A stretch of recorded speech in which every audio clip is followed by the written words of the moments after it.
اعزائي المشاهدين في حلقه جديده على قناتنا جديد سبورتس. معاكم محمد جد الله، وان شاء الله عندنا النهارده حلقه جديده لاخر اخبار النادي الاهلي والزمالك. ولو وعدنا حلقه الحلقه اللي فاتت ان شاء الله نزل اخبار قويه جدا جدا عشان تتابعونا. يلا بينا نبدا الحلقه. بدايه كده خلينا نتكلم عن ان احمد سيد زيزو في مباراه حرس الحدود تسلم او رفض تسليم جائزه رجل المباراه اعتراضا على نظام اختيار لاعب الجوله في المسابقه. طبعا زي ما حضراتكم قلنا الحلقه اللي فاتت ان علي معلول اخذ لاعب الجوله عن طريق تصويت نسبه 96% مقابل 4% لاحمد سيد زيزو. فامين الموضوع ده قال زيزو انت ما تاخدش الجائزه، يعني نلفت انتباه الناس ان احنا معترضين على النظام ده. وده اللي اتكلم عنه ان الكابتن حسام احمد كابتن ميدو ان هو قال ان لازم يكون في 10 خبراء يختاروا افضل لعيب ويكون في جزء معاهم يعني تحت تقييم واشراف اللجنه او لجنه رابطه الانديه. وانا برضو بطالب بالاقتراح ده بجانب ان يكون في برضو ما نحرمش حق الجماهير بشكل قاطع. يعني اي نعم الجماهير ما يكونش هي المنطق الاول والاخير لاختيار اللاعب، ولكن لا، لازم يكون في شق للجماهير وجزء للجماهير. فاحنا حابين نتكلم عن الجزئيه دي وان هو زيزو رفض تسليم الجائزه بسبب اعتراض على هذه الجزئيه. بعد كده النادي الاهلي ان كولر خلاص اتفق حسم 6 صفقات ومن ضمنهم لاعب هقول لحضراتكم ولكن في نهايه الحلقه، لاعب قنبله وكويس جدا جدا، والنادي الاهلي قدر فعلا يقتنصه ويفرق فعلا مع النادي الاهلي بصوره كبيره. فخلينا نخلي اخر حلقه اقول لك مفاجاه. بالنسبه بقى للمشكله بتاعه ممدوح عباس ونادي الزمالك والفلوس واللي اتكلمنا عنها الفتره اللي فاتت والحلقه اللي فاتت، ان اللي قلت لكم بقى انا هتكلم عنها بجزء الكهرباء. اللعبه هنا ايه بقى؟ ان مش قلنا ان ممدوح عباس ليه 60 مليون جنيه عند نادي الزمالك؟ حلو. الفكره بقى ان كهرباء لما نادي الزمالك تم الحجز على الرصيد بتاعه في بنك مصر، حوالي الرصيد ده كان فيه فلوس بس مش مكتوب كام. حسب معلوماتي ما كانش عارف ان فيه كام، او حوالي 40 مليون حاجه زي كده. فبالتالي اللعبه اللي هتحصل ايه بقى؟ ان كهرباء ليه فلوس عند نادي الزمالك، كهرباء الزمالك اللي عنده فلوس والرصيد ده بتاع فلوس على الكهرباء اللي هو هيحولها فيه.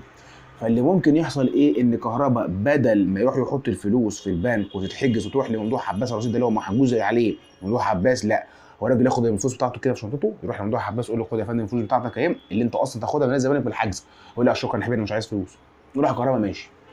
فدي اللعبه اللي ممكن تتم الفتره الجايه من حيث كهرباء وبيفكروا، وده اللي ممكن يحصل. ممدوح عباس مرحب بكده، فده اللي نشوف الفتره الجايه ايه اللي هيحصل. فانا اتمنى او امل ان ده ما يحصلش كنادي الزمالك يقدر يستفيد بالفلوس، ان كهرباء غلط المفروض ان تيجي تغلط وتدفع فلوس النادي الزمالك وياخدها، ولكن ده اللعبه اللي هتتم. وممكن حاجه زي كده تخلي ناس كتيره يعني تخبط راسها في الحيطه يعني. فده اللي احنا حبينا ننوه عليه ونقول التركه اللي ممكن تحصل. خلينا نتكلم بقى ان كولر زي ما قلنا النادي الاهلي عايزين نتفق ان قبل ما نتكلم عن الجزئيه دي النادي الاهلي ما عندوش لعيبه شمال خالص بتلعب رجال شمال قدام ولا في ورا، ما عدا علي معلول وكان زياد طارق وراح اعاره وميسي اللي راح اتحاد. مفيش حد تاني بيلعب برجله الشمال على عدا معلول. فالكولر قال لك لا انا عايز 2 يكونوا وينجات يكونوا في الجزء الهجومي بيلعبوا برجلهم الشمال او برجلهم الاثنين بشكل اصح وخصوصا رجلهم الشمال.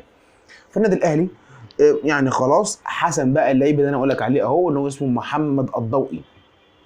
ده لاعب بيلعب في مهاجم النجم الساحلي، عنده 19 سنه. اللاعب ده سجل فيه 6 جولات 5 اهداف وصنع 2 وهيقيد تحت السن. فالنادي الاهلي خلاص عفوا شبه خلاص مع نادي النجم الساحلي. لكن في تركه في الصفقه هي اللي موقفه الصفقه حتى الان، ان النادي الاهلي زي ما حضراتكم عارفين كوليبالي لو تفتكروه ان هو قال لك انا مضطهد ومشي والقصه اللي عملها دي، نادي النجم الساحلي خده. والنادي النجم الساحلي حتى الان مطالب النادي الاهلي بيدفع له قسط او شرط جزاء الفلوس يعني. فنادي النجم الساحلي دفع دفعتين، فاضل دفعتين تانيين ان هم في فبراير في سبتمبر جايين، وهم حوالي واحد دفعه ب 500,000 دولار والثاني 450,000 دولار. فالنجم الساحلي قال له خلاص حلو او عايز اللعيب ده. قال انت عايز تدفع كام؟ قال له احنا عايزين ندفع مليون دولار. قالوا لا انا عايز 2 مليون دولار وعندي حل ليك حلو، تخلصني من الصفقتين الدفعتين دول ما ادفعهمش وهات لي مليون دولار وتعالى خد اللاعب. فالنادي الاهلي حتى الان متوقف عن هذه الجزئيه وبيفكر هياخد اللعيب ولا لا. بس النادي الاهلي لحد ما قال لك طالما انا مش الدفعتين دول مش هدفعهم هما كده كده فلوس ليا، فانا ممكن نتفاوض بقى ما ندفع مليون ندفع نص مليون. فهنشوف لسه الموضوع يسعى ايه، ولكن هو لعيب كويس جدا مهاري حريف سريع هيقدر يفيد النادي الاهلي بصوره كبيره جدا. خصوصا برضو النادي الاهلي برضو عايزين نتكلم عنها ان هو في صفقه اللي هو قدر يتكلم عنها وعجبت كولر جدا الفتره الاخيره، ان اللاعب اللي هو بيلعب في نادي بيلعب في نادي فاركو. مروان عطيه قدر كولر برده حط عينه عليه، قال لك انا عايز لعيب يكون قوي جدا في الناحيه ديفندر كناحيه دفاعيه وهجوميه، وخصوصا ان اتوقع السوليه في انحاء كتير جدا في المباراه، ولاحظ كده كولر. فالنادي الاهلي فتح خط مفاوضات مع فاركو على مروان عطيه، وشبه كبير او بصوره كبيره جدا هيتم النادي الاهلي خلاص بصوره كبيره الفتره الجايه.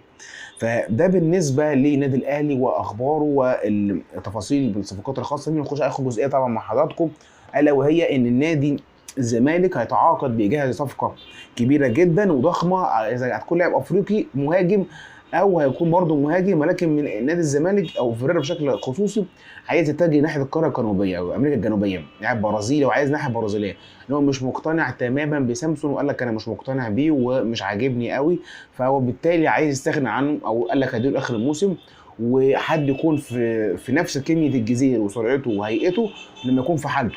بالمناسبه برضه عشان تبقوا عارفين الجزيري وسامسون على المستوى ده غالبا كده قال لك مش هيكملوا معايا، هيدوم بس اخر موسم وخلاص.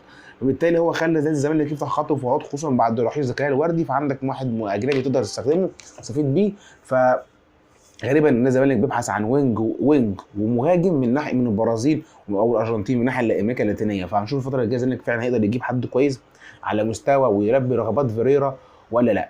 وبكده نكون اصحابي اعزائي مشاهدين القناه نكون وصلنا مع حضراتكم نهايه الحلقه كده، وحابين نقول لحضراتكم كل التفاصيل والاخبار الاخيره للدوري المصري والنادي الاهلي والزمالك وكل ما يتعلق بالكوره. وان شاء الله تظهر الفتره الجايه اخبار النادي المصري والاسماعيلي وبورسعيد والاتحاد وجميع اخبار الانديه المصريه والافريقيه ان شاء الله باذن الله. طبعا ان احنا قناه لجميع الانديه المصريه والافريقيه والعالميه. كده يكون وصلنا مع حضراتكم نهايه الحلقه. لو عجبتك الحلقه مش تعمل لايك وسبسكرايب للقناه وقدام صفحتنا على البيج على الفيسبوك باسم جاديليو سبورتس. كان معاكم محمد غض الله، والسلام عليكم ورحمه الله وبركاته. السلام.